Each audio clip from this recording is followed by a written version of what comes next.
Hey kids, Mr. Fly here, hope you're well. Welcome back to the channel and welcome back to another bike review.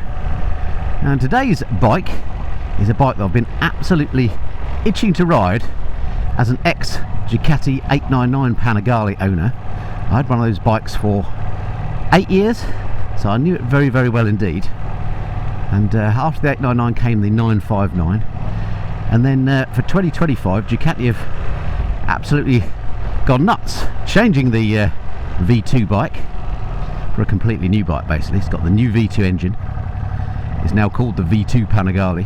Changed everything about it. It's caused a bit of a fuss because one of the big changes was it's reduced the power from about 155 brake horsepower down to 120. So the question is, by changing everything on the bike, have they actually ruined it or have they improved it? Well, stick around and stay tuned to this video and I'll endeavour to tell you.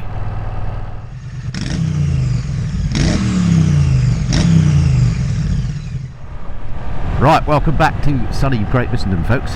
Absolutely beautiful day to be riding a motorcycle. And what a beautiful motorcycle to be riding too. Panigale is an absolutely lovely machine, isn't it? Now, of course, looks are always subjective, but I've always loved the Panigale. And when it first came out in 1199 form, about 12, 13 years ago now, I thought it was the most beautiful looking bike I've ever seen. It has transformed itself a little bit over the years. It's slightly different looking now, and this V2 version is quite different to the V4 version. So before I get into how it rides, let me show you over the bike. Well folks, I give you the Panigale V2S from Ducati, brand new for 2025. What a beautiful looking bike, isn't it? I've always loved Panigales, and this one particularly beautiful, and in the sunshine and in the red it particularly pops. Let me show you over some of the things I love about it. Right, there we have the Panigale News, which is quite redesigned on this bike actually. It's a lot softer, a lot rounder than it used to be. The original 899 and the 1199 when the Panigale first came out was a much squarer affair, which I think personally I preferred, but that's just a subjective thing. With this sort of tilted down bit here, it's got a bit of sort of Formula One car about it or something, almost wings coming out the bottom. I like that, I think it looks really, really nice. Coming around the side, another feature that I love on it, well, I love the redesigned fuel tank. This apes the V4, of course, and the V4 Street Fighter. I love what they've done with the exhaust pipes on here. Normally, they look pretty rough down the bottom, because the exhaust just exits at the bottom and it's Euro 5 and all that, it's just a nightmare. But on this, they've done the best they can by mounting the exhaust up under the seat, and I think that looks absolutely splendid. And also, I think we'll have the advantage of making this cooler when you're riding on it. One of the complaints I had with the older bike was that because the exhaust was all wrapped under here, it used to get very hot around the nether regions. Don't think that's going to be so much of an issue on this bike. Coming around the back, needs a tail tidy, of course. But it looks absolutely lovely. This is the V4S, so this doesn't have a passenger seat as standard. You can get it as an optional extra, but it comes with that tailpiece, which I think looks lovely, and who would want to be a passenger on one of these anyway? But yeah, lovely looking bike. Of course, it's subjective. I mean, it has got that Ducati specialness. There are one or two areas, which I'll talk about later, where I think it's not quite as special feeling as it used to be. But in the main, what a beautiful thing. Okay, welcome back folks, and I have to say, spoiler alert, this bike rides absolutely superbly. Now I ended up selling my 899 because I didn't ride it enough, because basically it was incredibly uncomfortable, and even I, as a medium-sized fellow, I felt crunched up on it and it was really uncomfortable. This thing has fixed all that. The bike feels physically a lot bigger than the old 899 and 959 felt, and it's way more comfortable in terms of riding position. It's got these sort of semi-clip-ons. They're quite wide, well, very wide in fact for a sports bike, and when I'm sat like this I'm almost bolt upright. Not quite, there is a weight on my wrist, but there's not a lot, and I think I'm not exaggerating to say this is one of the most comfortable sports bikes I've ever ridden, which I think previously the most comfy one I've ridden was the S1000 RR from BMW. This is up there with that in terms of comfort. It's a nice place to be sat, and I honestly think I could do a few hours in the saddle on this, whereas on the old outgoing 899, 959 models I couldn't do more than about half an hour and I was in absolute hell. So yeah, a really comfortable place to be. The seat itself is, you know, quite Ducati hard, but it's quite spacious. You can move around a lot, so even if you're a bigger person than I'm 5'8", but even if you're a bigger person, you could probably move back quite a while in the seat, get tucked down and find yourself a comfortable spot. The foot pegs are quite high up on it, obviously. It gives you a bit of ground clearance on the corners, so it feels nice and sporty on the leg department. But yeah, lovely bike. Now let's just do a quick whiz down here. Now I mentioned in the intro that a bit of controversy was formed because this bike is well down on power over the outgoing bike. But I have to say, what they've done with this new engine is quite phenomenal, because it's got loads of power low down, and if you want a bike for riding on the road, that's where you need it. And to me, this feels more sprightly on the road than my old 899 did, which had 35 more brake horsepower. That bike you had to really wind up to get going. It had all the power at the top end, whereas this, even down at like above 4,000 RPM, and it just barks off. It's great and gives you that Ducati V-twin loveliness. More of that in a minute. Let's just go down here, which is my suspension testing road. Now, the bike I'm on is the slightly more premium V2S, so it's got the fancy Olin suspension on here. And down this really bumpy, potholed, hideously tarmac road, as you'd expect, it's doing a lovely job. Now I've got this in sport mode, so it is quite a firm ride, but it's not so firm it wants to shake your fillings out. It's firm enough to give you a nice ride on the road. I could already answer that question about have they spoilt the bike by redesigning it. They absolutely haven't. They've just massively improved it all round.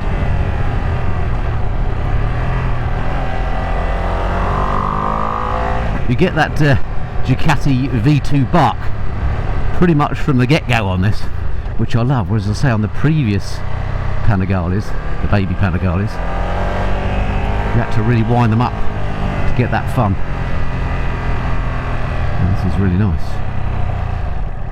I'll just wait here for a bit to give that car a chance to move on, because this is my little handling road down here, and I don't expect this to be anything other than great to handle. While I'm waiting for the car to go a bit, let's have a look at the handlebars here. As I say, nice and wide, typical Ducati.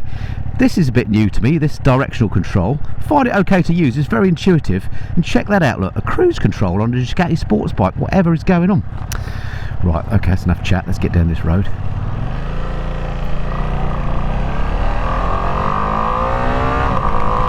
I hope the mic is picking up some of that V2 loveliness.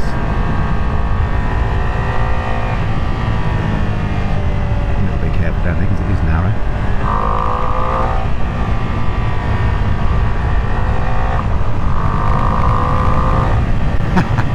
What a hoot! What I like about this is you don't have to be doing silly licence losing speeds. You know, I'm within the speed limit and it's fun.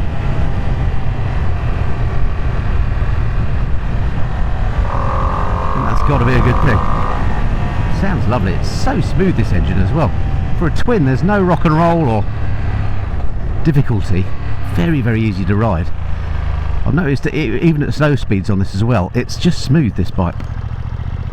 And on that lumpy jackhammer ride I used to get on my 899.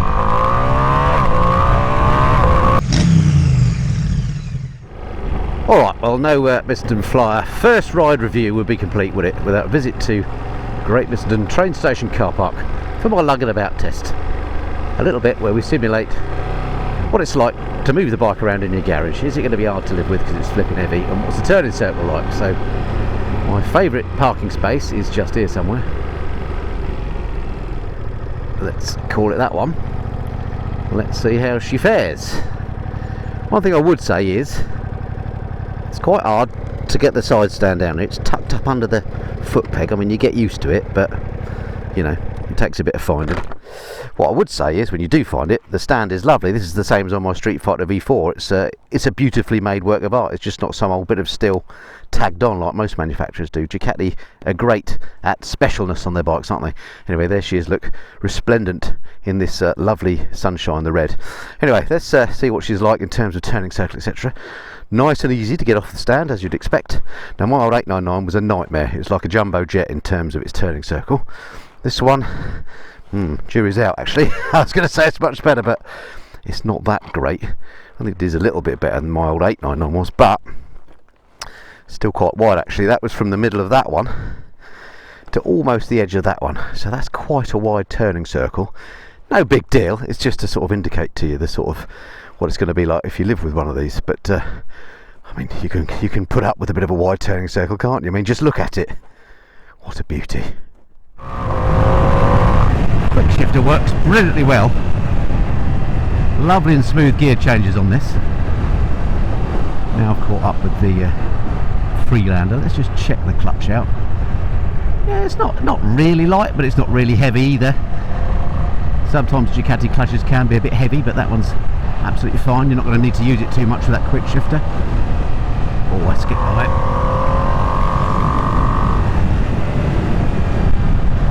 Yeah, fabulous bit of kit. I like it.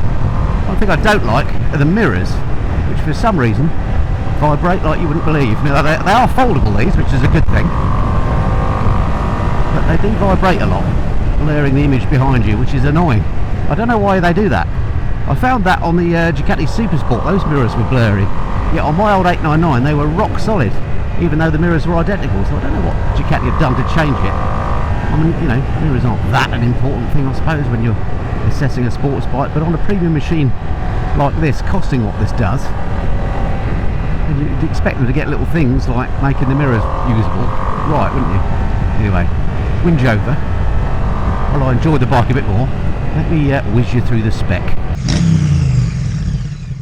To the numbers then, and as ever, let's start with this brand new engine on here. This is Ducati's lightest ever V-twin, 890cc V2, 120 brake horsepower at 10,750 RPM and 93 Newton meters of torque at 8,250 RPM, and is Euro 5 compliant, or Euro 5 plus I should say. Brakes on the front of this V2S model are Brembo M50 calipers, and they're on two 320mm discs. On the rear, a 245mm disc with a 2-pot caliper. Suspension at the front on this premium S model is courtesy of Öhlins. This is the Nix 30 43mm fork. And on the back you get this lovely Öhlins fully adjustable shock absorber as well. On the non-S you get a Marzocchi fork and a Kayaba rear shock. Seat height on here is a very manageable 837mm. That sounds tall, but actually it's got a very narrow step over. So I, at 5'8", can get my feet down pretty much flat on the deck. Wet weight of the V2S is 176 kilograms with no fuel. Bizarre how Ducati quote that, but that is how they quote them these days. The V2 is 179 kilograms, so 3 kilograms heavier, and I put that down to this one having the lithium ion battery, whereas the standard bike just has a normal lead acid battery. Tank capacity 15 litres. Electronics wise, the bikes come laden with electronics, and both as standard come with ABS with cornering function, Ducati traction control, wheelie control, quick shifter 2, engine brake control, and as a standard on this, the S, you get power launch and a pit limiter. Those are options on the standard V2. Pricing for the V2S is $16,995, so an expensive old bike. The standard V2 is $14,995, so essentially you're paying $2,000 for the fancy suspension on the bike, which is probably worth it actually.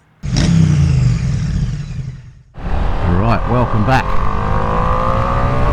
aboard the amazing Panigale V2. Oh, I'm loving this. It is a completely different bike to the old outgoing machine, and it has changed in every way for the better as far as I'm concerned. Now, obviously if you're going on a track, and this isn't going to keep up with the big boys, but if you just want a sports bike for the road, this is just in that sweet spot. Really, really nice. I've enjoyed riding over the last 12 months this new breed of sort of soft sports bikes that have been coming around, things like the GSX 8S, or is it the 8R, you know the one I mean, the Triumph Daytona, the new one, Yamaha R9 and R7. There's lots of these smaller capacity sports bikes now to choose from, and I have to say this is by far and away my favourite of all the ones I've ridden. The way it looks, the way it sounds, the way it rides, it's an absolute winner. It's just a shame that it is that much more expensive. Knocking on 17 grand for the V4S. That's a lot of money, isn't it, for a bike of this type? But I don't know, there's something about it that I really, really like. Flatters your riding, it really does. Right, let's just test those brakes. I think there's nothing behind me. Difficult to tell in these shaky mirrors. Let's just test the brakes. Oh, the Brembos on the front are lovely, and we've got a Brembo master cylinder, I see. Loads of feel and rock solid stopping power from that front, as you'd expect from the M50s. And on the back, yeah, normal back brake. Nothing special, but nothing bad either. I'm liking it. You know, some bikes I review, I'm just a bit meh about. Some bikes I ride and I don't like them. And then there are a few cases where I like bikes, and this is one of those ones that I really like. And I could see me owning one of these in the future. Right up my street, this. I'm not sure on a long ride how I'd fare. I don't know if I've mentioned before, but I've got a dodgy right shoulder, and that might come into play because it is a sporty-ish position. And also, now I've been on the bike for all of 20 minutes, I'm noticing a little bit of vibration through the handlebars that's making my left hand go a little bit numb, which might get annoying after a while.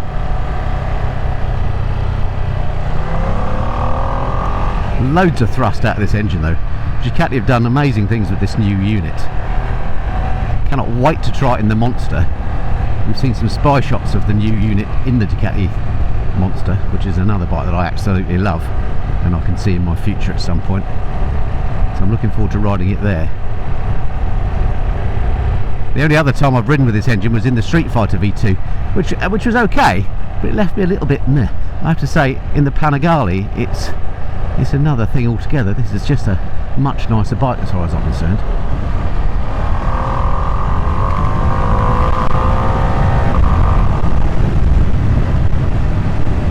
Yeah, it's a lovely thing. Alright then, so let's sum up then the first ride on the Panigale V2 then. What do I like, what do I don't like? Well, on the negative side, mirrors. Small thing maybe, but I don't like them. They vibrate, and that's a bit rubbish for a bike of this price. Switchgear looks a little bit, I mean it works well, but it looks a little bit low grade I think, again for a premium bike. So tempted to pull out there, but I'll err on the cautious. And then the other thing I've noticed about this bike that's not as good as my old 899 was, it is things like the fit and finish. It's a lovely bike, don't get me wrong, and you get that Ducati specialist, but if you look at this top yoke, it's, I don't know what this is made of, but it's not the lovely machined top yoke that you get on the more premium or the bigger Ducatis, or indeed my old 899 and the 959, which had a beautifully, like a piece of art for its top yoke. This doesn't have that. It does look a little bit plasticky around here. It doesn't quite have that premium feel of other Ducatis. That is not to say it's not a premium bike, and it's not to say the fit and finish isn't good, because it is, and it looks splendid in this red. But those are minor things. Also for me the looks aren't quite as nice as the older Panigales, but again that's very much a subjective thing. In terms of the pros, well, the comfort of it is, as sports bikes go, it's just lovely. It's up there with the best. I think you could ride this for long periods of time without any great fatigue. It's roomy and spacious, which is not something I've said about a Panigale before. The new engine just spins up so rapidly, and you know, you're straight into the fun zone over 3,000 RPM. You know, and you had to be 2 or 3 times that on previous Panigales, so that's brilliant. The engine is great, and of course with that light engine comes a light bike. And just the handling on this, it's just very, very easy to ride. It flatters your riding because it's so nice and light. You can chuck it about and you're immediately having a lot of fun. So as a road sports bike, absolutely brilliant. So it's a massive thumbs up from me on the new Panigale V2. I've got this for a couple of weeks. This is literally my first ride, so I'm only tickling the surface here. I'm going to get to know the bike a little bit more, and then I want to bring you a more detailed video about how does this compare with the older twin Panigales. So how does it compare with my old 899 and the 959s? What are some of those differences? You know, what are the pros and cons if you're looking at an older one versus the new one? Is it worth shelling out for this? So if you're interested in the Panigale, stick around and stay tuned to the channel. I'll be bringing you that one as soon as I can. Alright, for now though, that's it. Look forward to speaking to you again soon. Until then, this has been the Missenden Fly. Cheerio.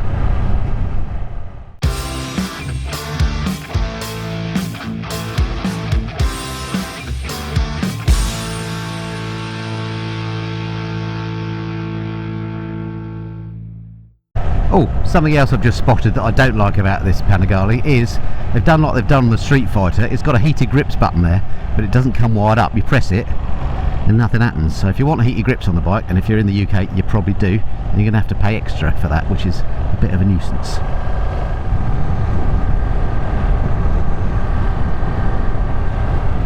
So I've just tried setting up the cruise control. We're using it just down that road there just to see what it's like, because it's a novelty to me having a cruise control on a Ducati sports bike.